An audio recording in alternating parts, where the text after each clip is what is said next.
Spiritual discernment is essential because not everything that appears good is from God, and not everyone who speaks into your life is being led by the Spirit of truth. The Bible warns that false prophets, deceitful voices, and even the enemy himself can disguise as an angel of light.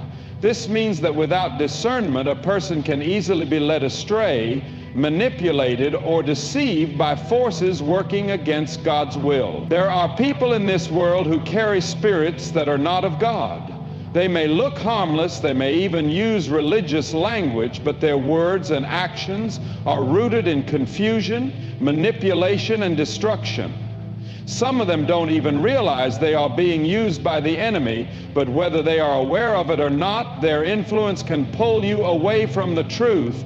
That is why spiritual discernment is not an option, it is a necessity.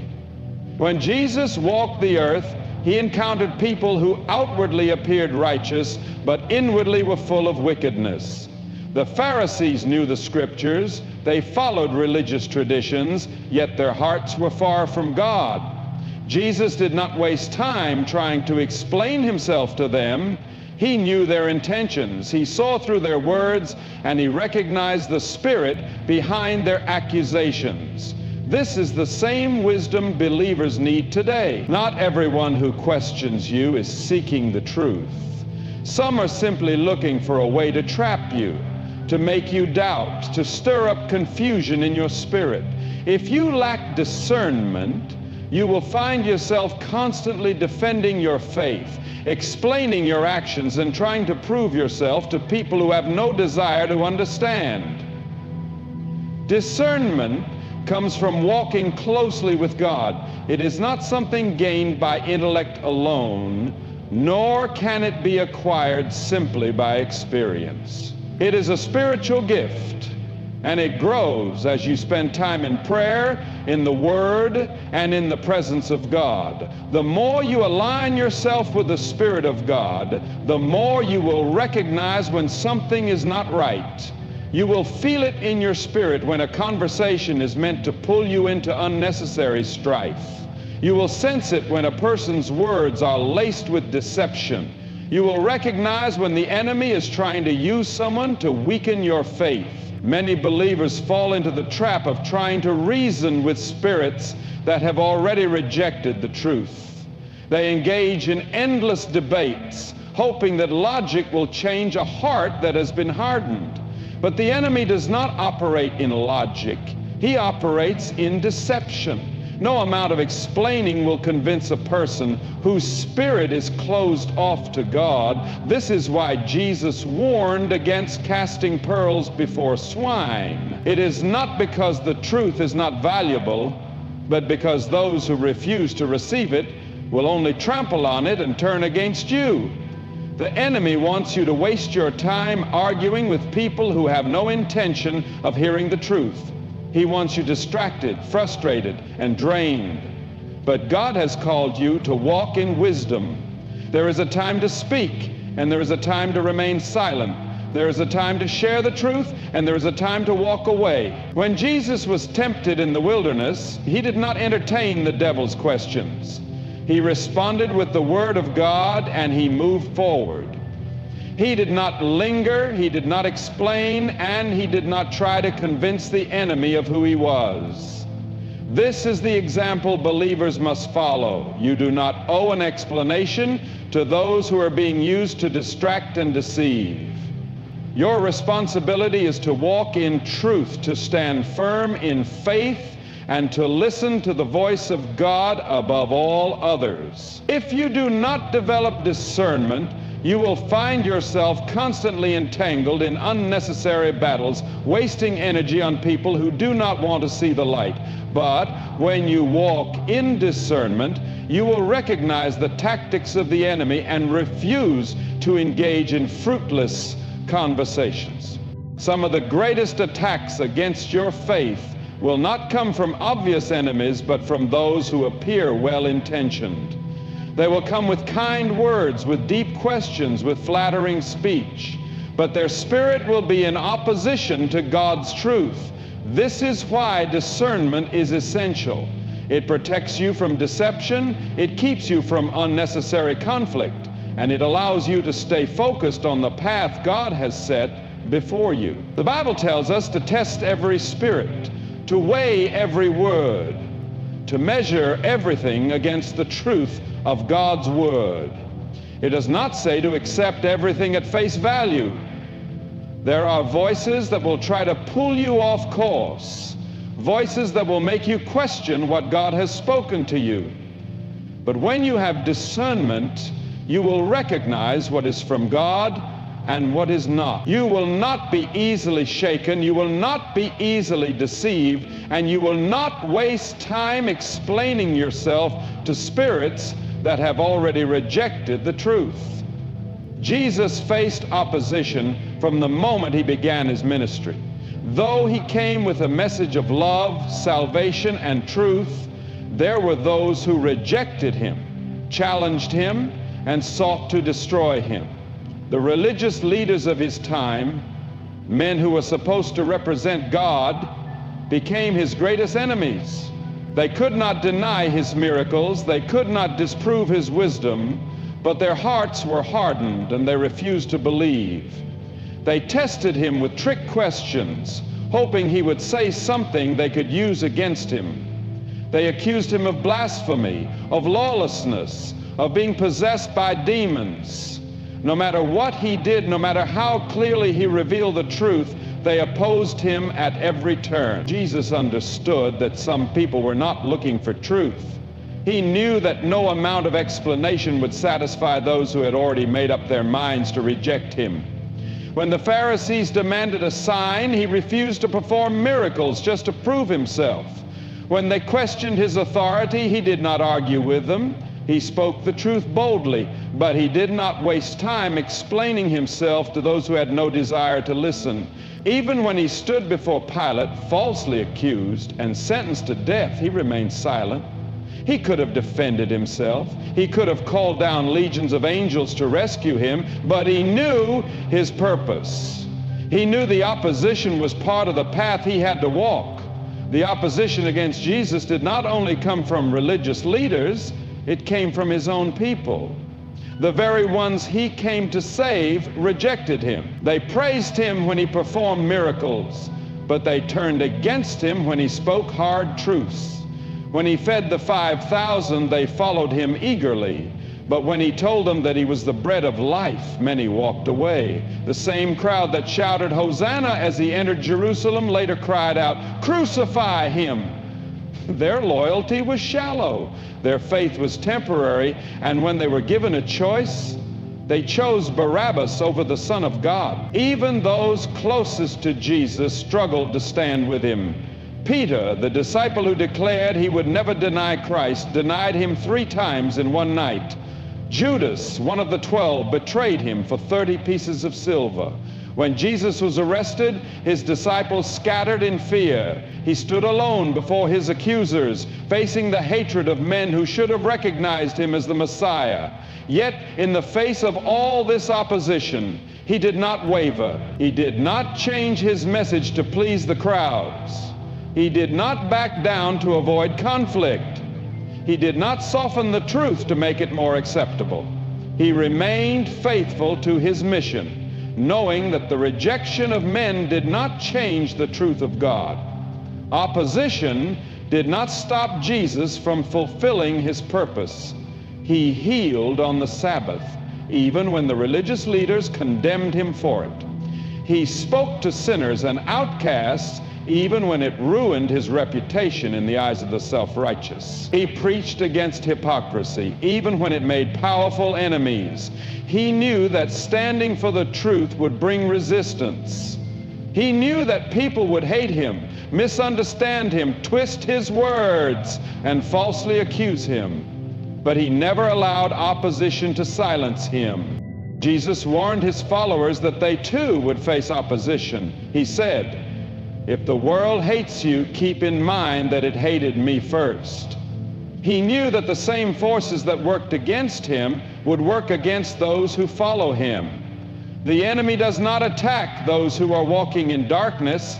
He goes after those who carry the light. If Jesus, who was perfect, who was love itself, who performed miracles in broad daylight, faced rejection and opposition, how much more will his followers face the same?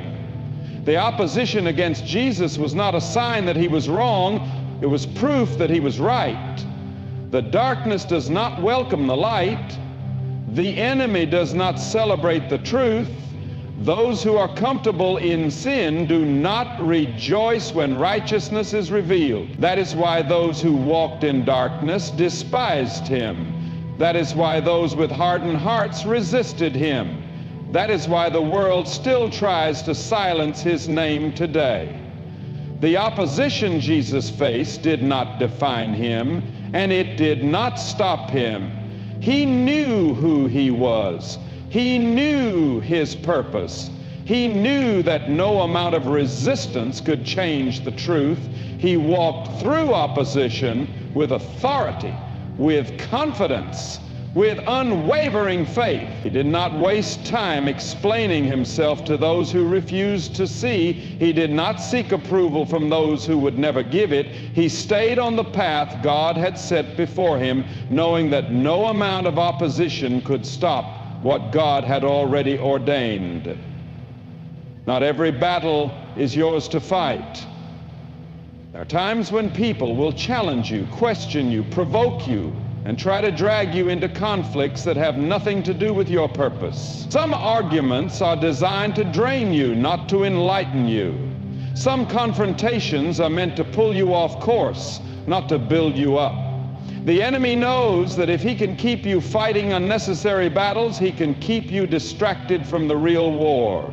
He doesn't always come with obvious attacks. Sometimes he simply places people and situations in your path that demand your energy, your peace, and your attention, knowing that if he can get you to engage, he can get you to lose focus. Jesus understood this better than anyone. He was constantly surrounded by people trying to trap him with questions, trying to stir up division, trying to provoke him into responding in ways that would give them an excuse to accuse him. The Pharisees came to him over and over, hoping to catch him in his words, asking him about taxes, about the law, about authority. He answered them when it served his purpose, but he never allowed their challenges to pull him into unnecessary disputes. He did not fight every battle that was placed before him. He chose his battles wisely because he understood that not every battle was worth his time. When Jesus stood before Pilate, falsely accused and on trial for his life, he did not argue. He did not defend himself against the lies spoken against him. He knew the battle was not his to fight, it belonged to God. He could have called down legions of angels. He could have spoken in such a way that no one could have refuted him.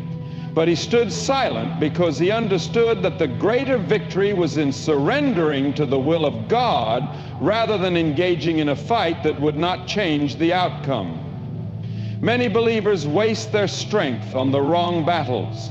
They spend time defending themselves against people who will never believe them. They argue with those who have no interest in hearing the truth. They try to explain themselves to those who are committed to misunderstanding them. They fight for approval from people who will never give it.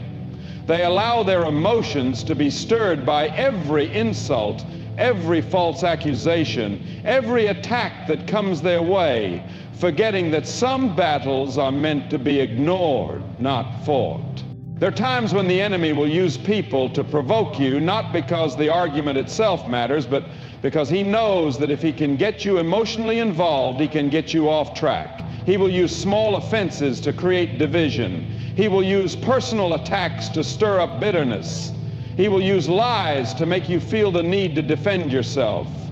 But not every accusation needs a response. Not every insult needs a reaction. Not every challenge needs an answer. There are moments when the best thing you can do is remain silent and let God handle the battle. David understood this when he faced Goliath. His brothers mocked him. The soldiers doubted him, and even King Saul questioned him. He could have spent time arguing with them, trying to prove that he was capable, but instead he focused on the real enemy. He ignored the distractions and went straight to the battle that mattered. And because he did not waste his energy on unnecessary conflicts, he had the strength to defeat the giant that no one else could face. There will always be people who try to pull you into their battles. They will try to make you prove yourself. They will question your motives, your faith, your calling. They will stir up confusion and strife, hoping you will take the bait. But wisdom teaches that strength is not in fighting every battle. It is in knowing which battles are worth fighting. The enemy would love nothing more than to see you spend your life fighting against distractions while neglecting the real purpose God has placed on your life. Some battles are meant to be left in God's hands. Some conflicts are designed to test your patience rather than your strength. Some attacks are meant to be endured, not engaged. The greatest victories are not always won through struggle, but through surrender to God's plan. The moment you realize that not every battle is yours to fight, you free yourself from the burden of unnecessary conflict and step into the power of divine wisdom. Faith over explanation means standing firm in what you believe without feeling the need to justify yourself to those who will never understand. Faith does not require the approval of people. It does not seek validation from the world. It does not beg for acceptance. When God speaks, when He moves in your life, when He leads you down a path that others do not comprehend, faith teaches you to walk forward without stopping to explain yourself to those who refuse to see. One of the greatest examples of faith over explanation is Abraham. God told him to leave his country, his people, and everything familiar to go to a land that He would show him. There was no map, no detailed plan, no evidence of what was to come, only a command from God. Abraham could have argued. He could have demanded answers. He could have sought validation from others before stepping out, but he didn't. He walked by faith, not by sight. He did not waste time explaining himself to those who would have called him foolish. He moved forward because he trusted that God's word was enough. The world operates on reason, on logic, on tangible proof. Faith operates on trust in what cannot be seen. That is why those who live by faith will always be misunderstood by those who live by sight. Noah was mocked for building the ark when there was no sign of rain. Moses was doubted when he told Pharaoh that God would deliver his people. Even Jesus was ridiculed for claiming to be the Son of God. Over and over, history shows that those who follow God's voice will always be questioned by those who cannot hear it. But faith does not require explanation. Faith moves forward, even when others doubt, even when they laugh, even when they call you crazy. Jesus never felt the need to explain himself to those who were spiritually blind. When the Pharisees demanded a sign, he did not give them one. When the religious leaders questioned his authority, he did not try to prove himself. He spoke the truth and let those who had ears to hear receive it. He knew that no amount of explanation would convince those whose hearts were already hardened. That is the wisdom of faith. It does not waste time trying to persuade those who have already chosen unbelief. Too many people spend their lives trying to explain what God has spoken to them. They want their family to understand, their friends to agree, their critics to accept their decisions. They feel the need to justify every step, to provide proof before they move, to gain approval before they obey. But faith does not wait for permission. Faith follows God even when no one else understands. Faith does not argue with those who will never see. Faith does not plead for acceptance from those who have already rejected the truth. When Peter stepped out of the boat to walk on water, he did not stop to explain his decision to the other disciples. He did not wait for their approval. He did not ask them if they thought it was a good idea. He simply stepped out because Jesus had called him. The moment he started to focus on the wind and the waves, the voices of doubt, the opinions of others, the logic of his mind, that is what happens when faith is replaced with explanation. When you seek to justify your steps instead of simply taking them, you allow room for doubt to creep in. Faith will always be challenged by those who do not have it. The enemy will use people to question you, to make you second guess what God has spoken, to make you feel the need to explain yourself. But faith is not a debate. Faith does not ask for permission. Faith does not live by human reasoning. When God calls, faith obeys. When God speaks, faith moves. Faith does not require an explanation because the only approval that matters is God's. Spiritual attacks often come through people, not because they are the source of the attack, but because the enemy uses them as vessels to carry out his plans. The Bible tells us that we do not wrestle against flesh and blood, but against principalities, against powers, against the rulers of darkness in this world. This means that the real battle is not with the people who hurt you, lie about you, betray you, or try to destroy you.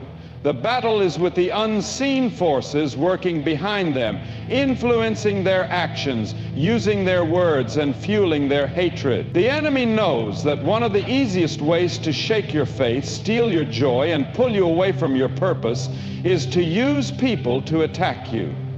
He will use those closest to you because their words cut the deepest.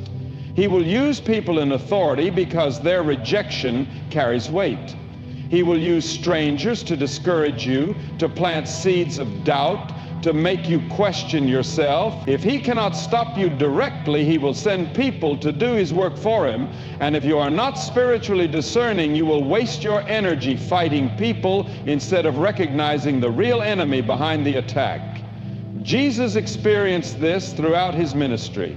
The religious leaders opposed him at every turn, trying to trap him with their words, twisting his message and accusing him of wrongdoing. They could not deny his power, they could not refute his wisdom, but their hearts were hardened and they allowed themselves to be used as instruments of attack. Even among his own disciples, the enemy found an opportunity. When Jesus told his followers that he would suffer and die, Peter rebuked him, telling him that such a thing should never happen.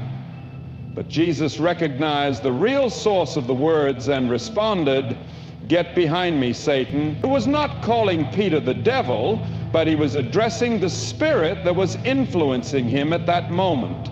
That is, spiritual discernment. Knowing when the attack is not about the person speaking, but about the spirit behind their words.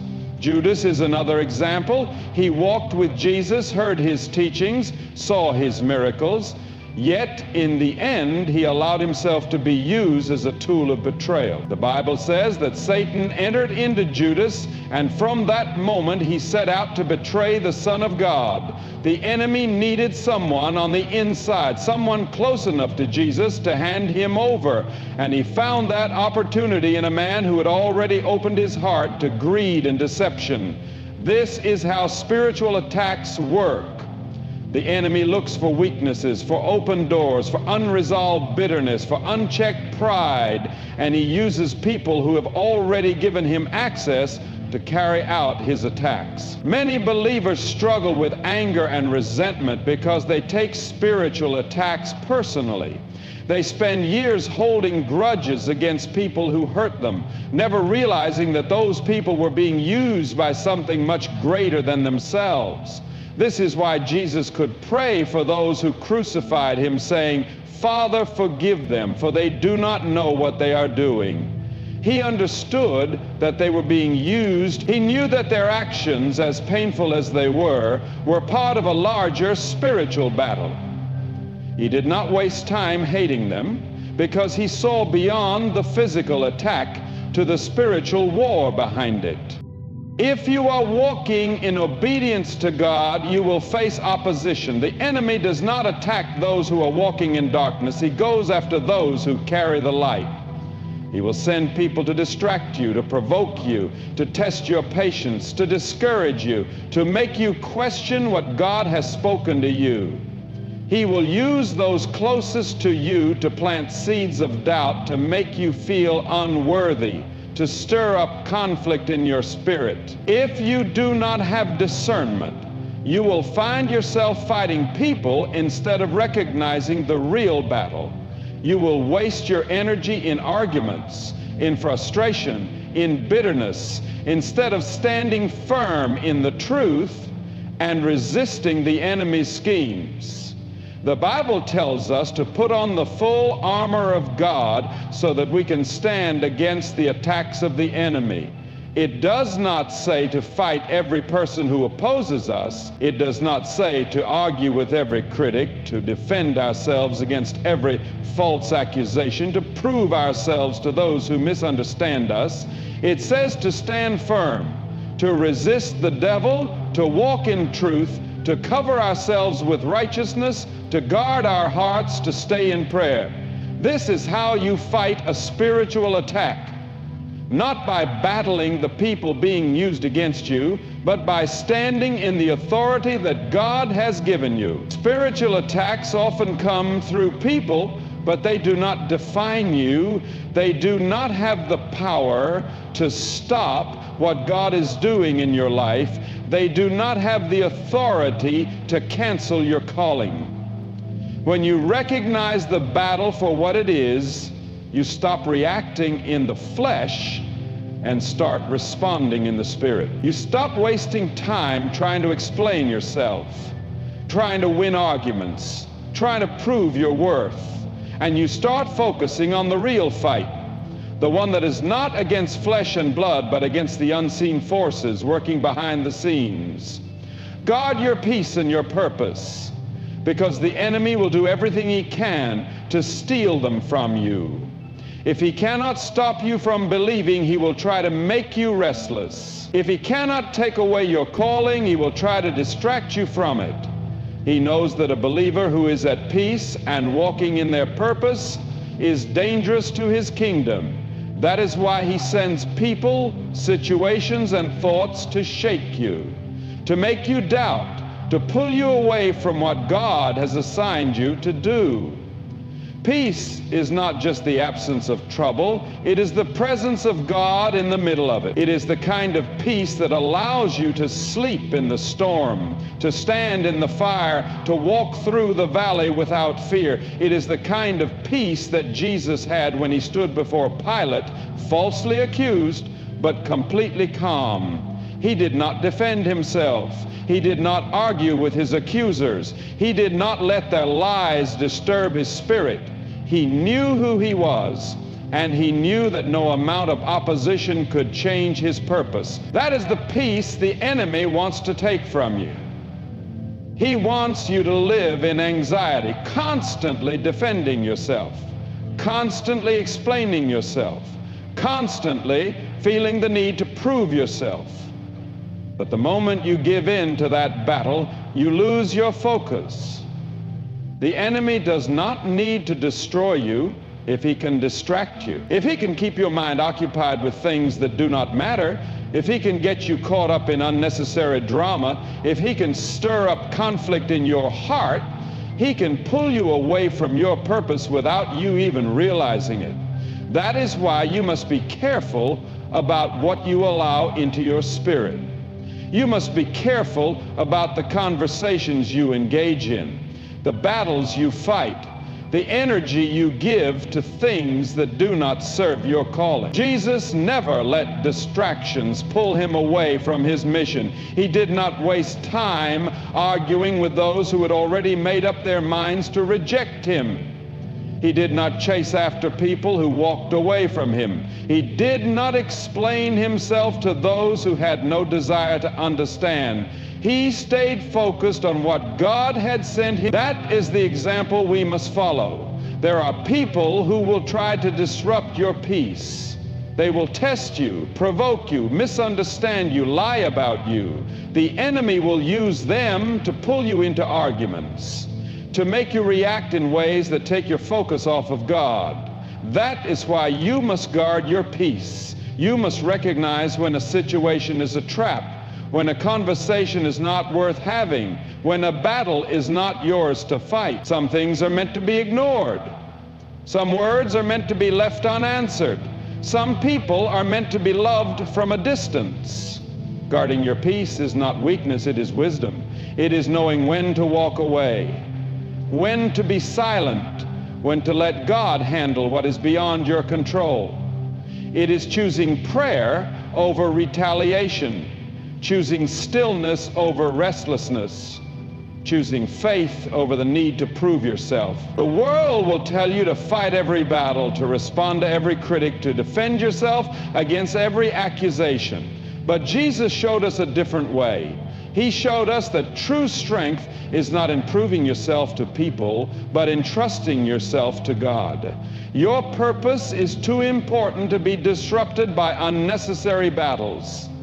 The enemy will try to make you tired before you even get to where God is taking you. He will try to wear you out with distractions, with negativity, with discouragement.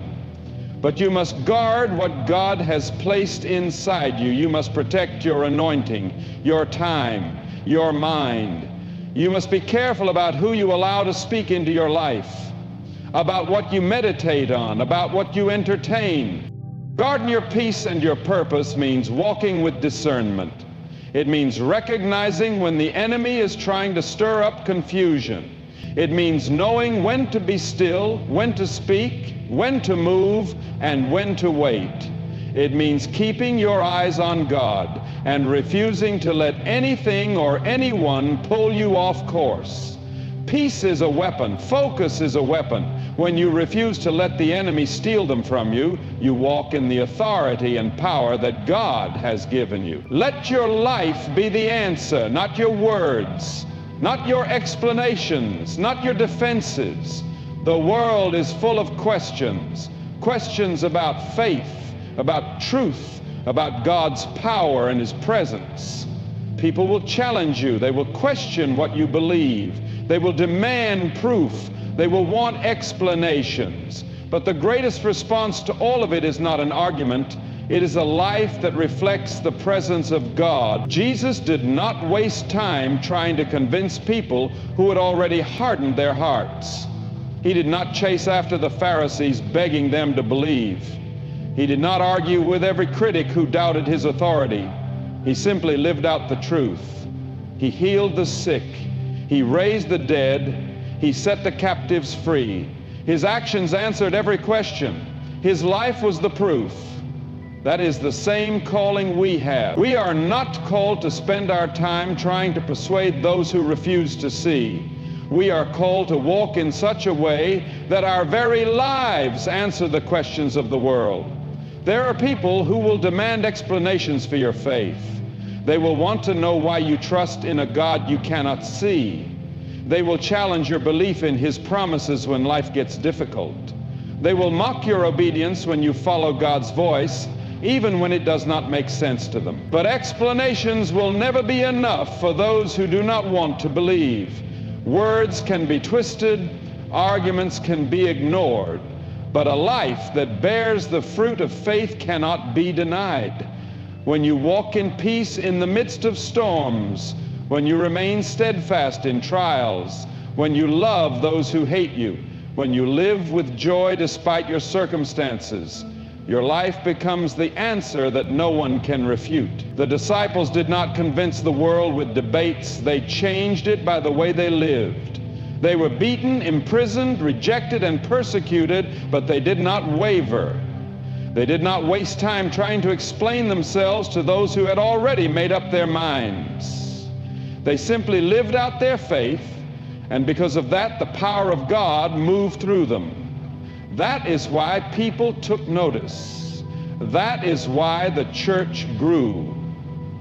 That is why the gospel spread, not because they had the perfect argument, but because they had the evidence of a life surrendered to God. When Paul stood before kings and rulers, he did not beg them to believe.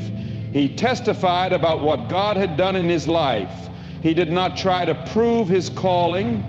He simply lived it. And even when they mocked him, even when they rejected his message, the power of his life spoke louder than their disbelief. That is the example we must follow. Live in such a way that people cannot deny the presence of God in you. Walk in such a way that even those who doubt will see the truth through your actions. Let the peace you carry be your testimony. Let the way you love be your evidence. Let the way you endure trials be the answer to the world's questions. The enemy wants you to waste time defending yourself. He wants you caught up in arguments, explaining yourself over and over, trying to make people understand what they have already chosen to reject. But that is not your battle. You are not called to convince. You are called to reflect. You are called to walk in such a way that your life leaves no doubt about the God you serve. When you live in obedience, when you remain faithful, when you stay focused on your purpose, your life becomes the answer. Your fruit speaks louder than any argument. Your faithfulness is proof enough. The world does not need more explanations. It needs more evidence. And that evidence is a life surrendered to God. The world will always have questions. People will challenge your faith, misunderstand your journey, and demand explanations for what God is doing in your life. But the greatest response is not found in arguments or justifications. It is found in the way you live. When you walk in faith, when you guard your peace, when you refuse to engage in battles that are not yours, when you recognize spiritual attacks for what they are, and when you trust God over the need for human approval, your life itself becomes the answer. Jesus did not waste time defending himself to those who had already chosen unbelief. He let his work speak for him. He stayed focused on his mission, unmoved by distractions, undisturbed by opposition. That is the example we are called to follow. The enemy will try to shake you, to pull you into unnecessary battles, to make you restless and distracted. But when you stand firm in faith, when you walk in obedience without the need for validation, when you guard your peace and stay committed to your purpose, nothing can stop what God has placed inside of you. Let your life reflect his presence. Let your actions speak louder than words. Let the peace you carry, the purpose you walk in, and the faith you display be the undeniable evidence of the God you serve. You don't need to explain yourself to those who refuse to see. Keep walking, keep trusting, keep living in a way that leaves no doubt about who is leading you. Your life will be the answer.